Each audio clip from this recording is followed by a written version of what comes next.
Tapi pertanyaan saya berikutnya sekali lagi soal gong kali gong, karena Anda yang hadir di sini sebagai asosiasi pengusaha begitu ya.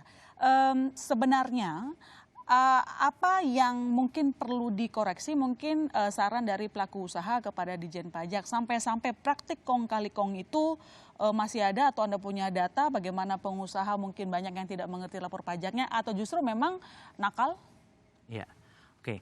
Mungkin kalau kita mau tarik agak sedikit panjang ya.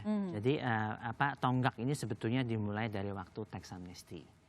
Sebelum tax amnesty itu memang tidak dipungkiri lah, banyak gitu ya. Pengemplang. Bukan pengemplang lah, mungkin pengusaha yang memang mungkin belum melakukan kewajiban sebagaimana mestinya.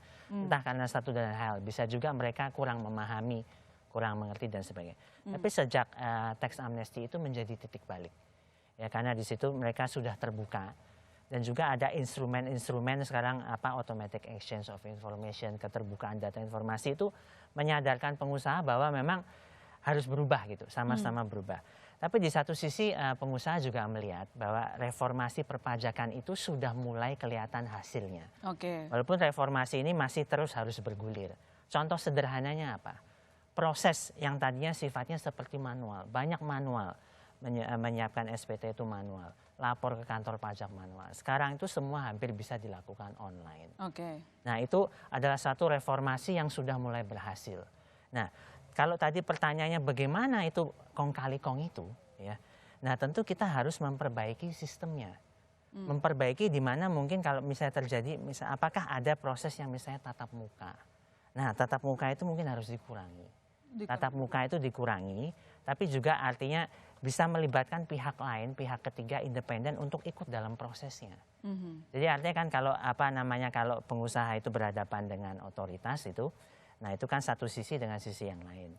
Nah, di mana kalau sistem atau metodenya ini ada yang pihak independen di tengah, nah ini juga bisa menjamin kredibilitas, menjamin integritas dan independen. Sehingga apapun keputusan yang diambil oleh sistem itu, baik pengusaha maupun otoritas itu sama-sama menghormati gitu. Kalau sudah seperti itu, pengusaha tentu akan berpikir, ya sudah, saya nggak punya insentif lagi lah untuk seperti ini gitu. Karena semua juga akan berlaku hal yang sama, semua bisa adil.